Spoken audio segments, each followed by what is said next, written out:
Estudante de biologia, vamos para mais uma aula, módulo 2. E vamos, então, hoje falar sobre estruturas de íons, regra do octeto e formação de íons, ok?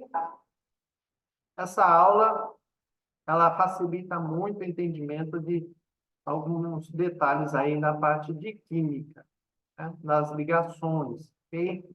Bom, relembrando então na aula anterior, falamos sobre o preenchimento dos orbitais, ou seja, né, como que se dá a distribuição dos elétrons dentro de um átomo, tá? A configuração eletrônica desse átomo, né? A distribuição dos elétrons na eletrosfera. Ela se dá por meio do diagrama de distribuição eletrônica, também chamado de diagrama de Linus-Pauling. Como que se faz essa distribuição? Começa assim, um S2, 2S2, 2P6, 3S2, 3P6, 4S2, 3D e assim por diante. Se o átomo tiver mais elétrons, né? Se tiver elétron suficiente para parar em 3D, é isso mesmo.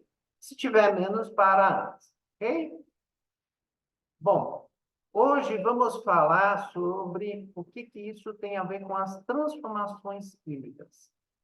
Exceto as transformações que envolvem muita energia, como, por exemplo, as transformações radioativas, a maior parte das transformações químicas, das reações químicas comuns, elas ocorrem por meio somente da camada mais externa do átomo, ok?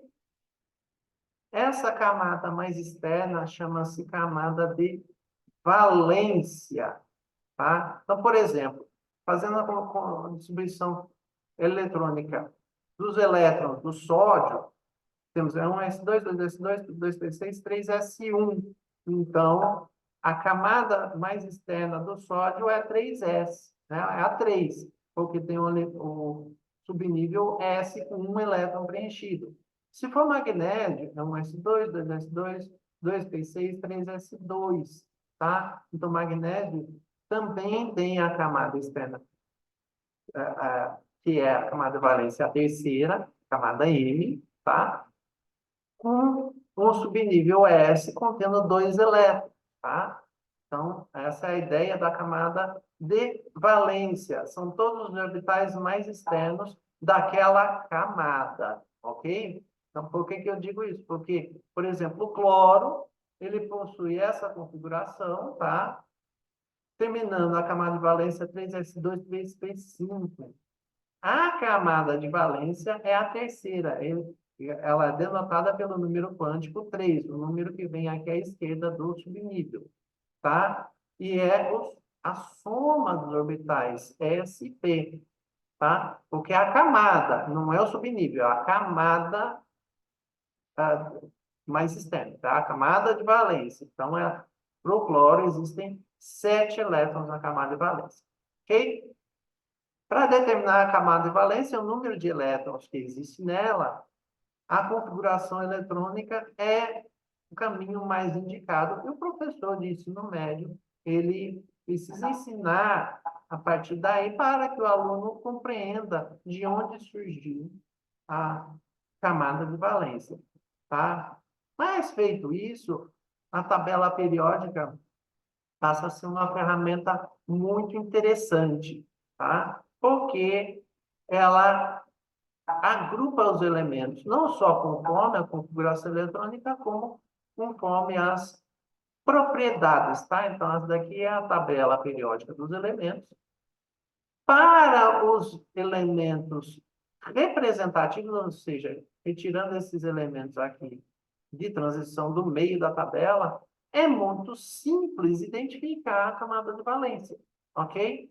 Então, olhando nos grupos aqui, né, o grupo 1 sempre termina com a distribuição eletrônica em S1, tá? Por quê? Porque o número de elétrons na camada de valência determina as propriedades semelhantes dos elementos, tá? Então, os elementos só possuem propriedades semelhantes porque possuem o mesmo número de elétrons na camada de valência. Então, grupo 1, elétron na camada de valência. Grupo 2, 2 elétrons. Grupo 13, 13 elétrons, tá? Pula os metais de transição, então vai lá para 13. 13 elétrons, assim por diante. Ok? Retirando aqui ao caso do neônio, do grupo 18, que possui 2 elétrons na camada de valência, tá? Mas ele é a única exceção. Todos os outros átomos obedecem ao número de elétrons na camada de valência conforme essa orientação. Inclusive, até as propriedades também que estão relacionadas ao tamanho do átomo, elas estão agrupadas conforme os períodos. Quanto maior o tamanho, mais propriedades, né?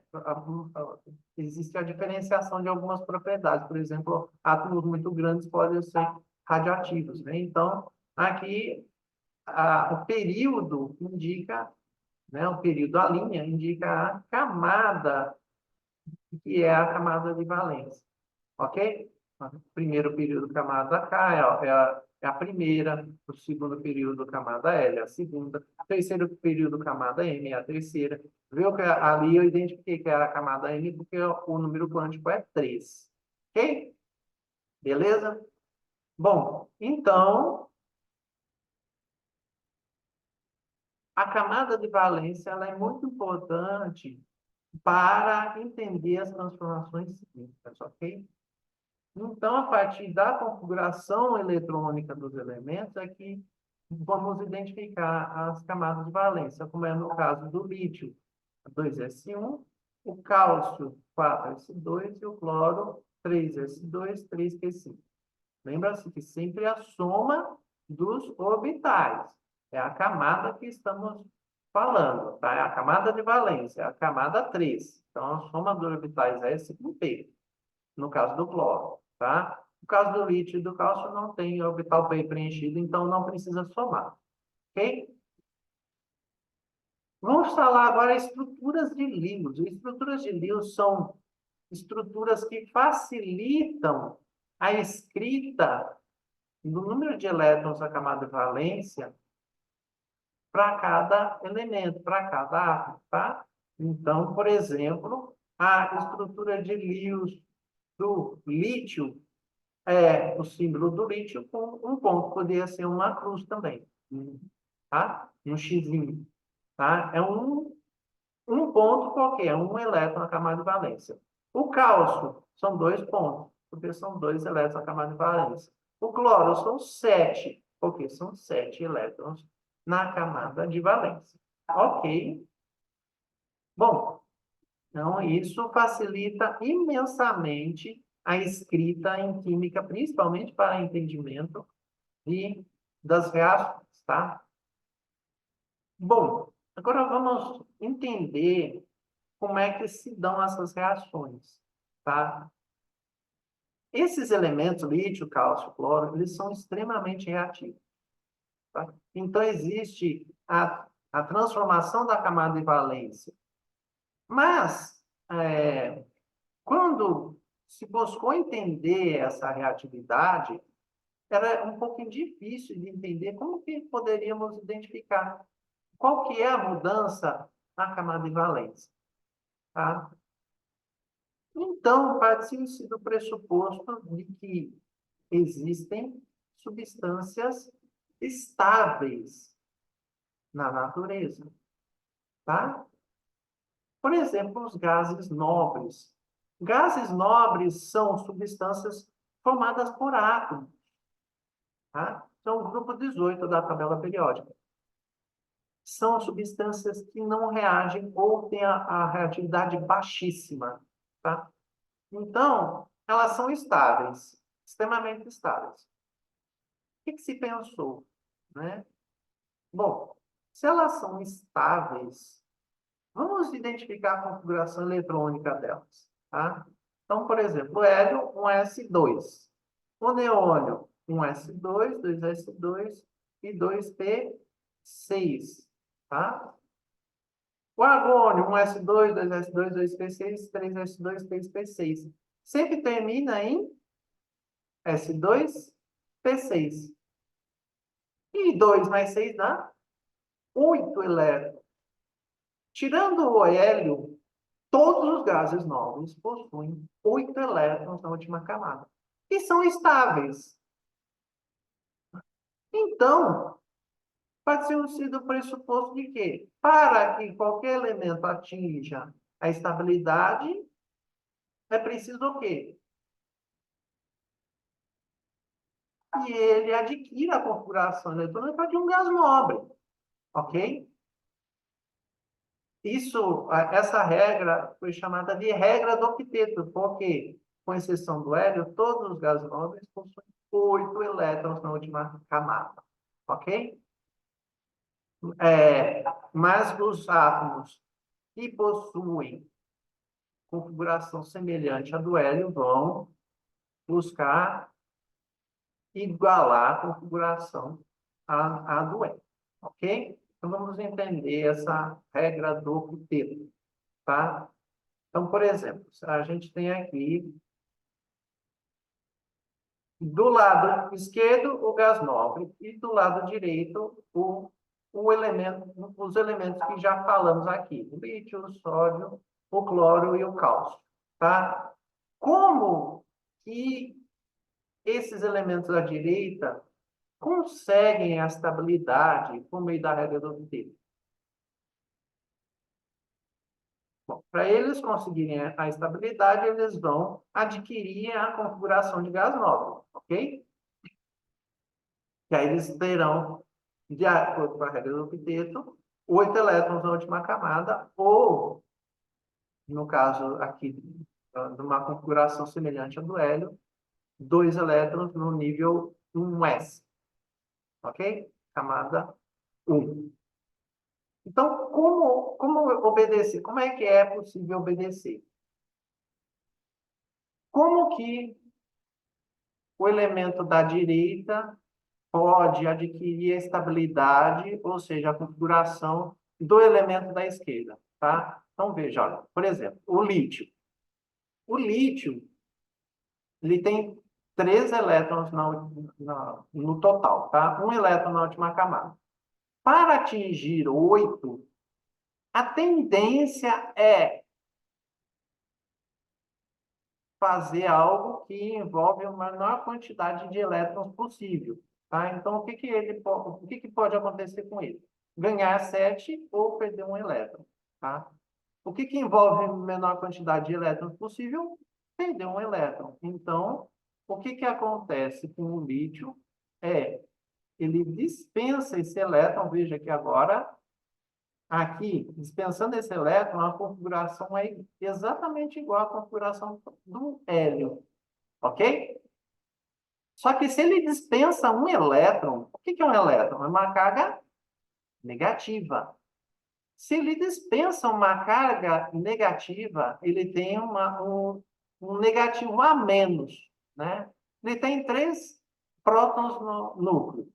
3 elétrons. Dispensa um elétron, fica 3 prótons, 3 mais, e 2 elétrons, 2 menos. 3 mais 3 menos 2, ele vai formar um lítio de carga mais 1. Tá? Um íon lítio de carga mais 1. Tá? Então, perdeu elétrons, fica positivo. Lembra, né? Perdeu elétron, é como se perdesse dívida, vai ficar positivo. Ok? Então, aqui é por isso que o lítio é extremamente reativo, porque ele dispensa o elétron para adquirir a configuração do gás nobre. O sódio também é extremamente reativo. O que ele faz? Né? O que acontece com ele? Ele tem aqui a camada de valência 3s1, tem um elétron. Ele pode dispensar um elétron ou ganhar 8 para ficar igual a regra, para seguir a regra do octeto. Então, o que ele faz? Ele dispensa esse elétron, veja que agora, dispensando esse elétron, a configuração é igual à do neônio, do gás nobre, tá? Então, ele segue a regra do octeto com 8 elétrons na última camada, que agora vai ser a camada 2, ok? Só que ele dispensa uma carga negativa. Se ele dispensa uma carga positiva, o núcleo continua com o número de prótons igual, porque senão aí vai mudar o elemento. Então, ele continua com o mesmo número de cargas positivas, mas tem uma carga negativa a menos, ou seja, está sobrando uma carga positiva. Então, ele vai formar um íon positivo, o íon sódio mais. Ok?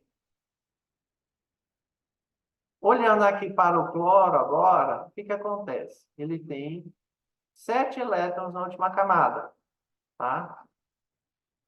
A última camada do argônio, que é o gasnol, que possui 8 elétrons na camada 3, né, a camada M, tá? Ele tem um elétron a mais. Então, o que o cloro pode fazer? Ele pode dispensar esses 7 elétrons para adquirir a configuração do neônio, ou admitir um elétron e ficar com a configuração do argônio. O que é mais fácil? É o menor número de elétrons, é admitir um elétron, ok? Ele admite, durante as transformações químicas, ele admite um elétron, e aí, se ele admite um elétron, ele fica com uma carga negativa a menos, porque o elétron é negativo. Então, ele ganha elétron, ganha a carga negativa, fica negativo, forma o íon cloreto, o íon negativo, ok? E o cálcio?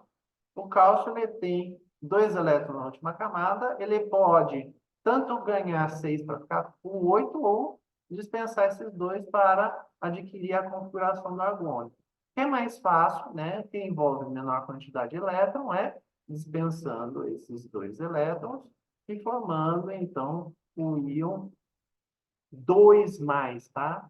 A carga, geralmente, é o número depois o símbolo. 2 mais, 2 menos, 3 mais. O menos ou mais já indica 1, então não precisa. Tá? Mas quando é uma carga de valor absoluto maior do que 1, é preciso colocar o número, tá? E é o número à esquerda da carga, 2 mais, tá? Então, ele tem 20 prótons no núcleo, dispensou 2 elétrons, né? Dispensando 2 elétrons de 20 vai ficar 18. Então, 20 positivo com 18 negativo dá 2 mais, tá? Então, dispensando elétron vai ficar positivo. Dispensa 2 elétrons, vai ficar 2 positivo, 2 mais. Ok? Então, a aula de hoje é isso. Muito obrigado pela atenção. Qualquer dúvida é só enviar para... Ok? Muito obrigado e até a próxima aula.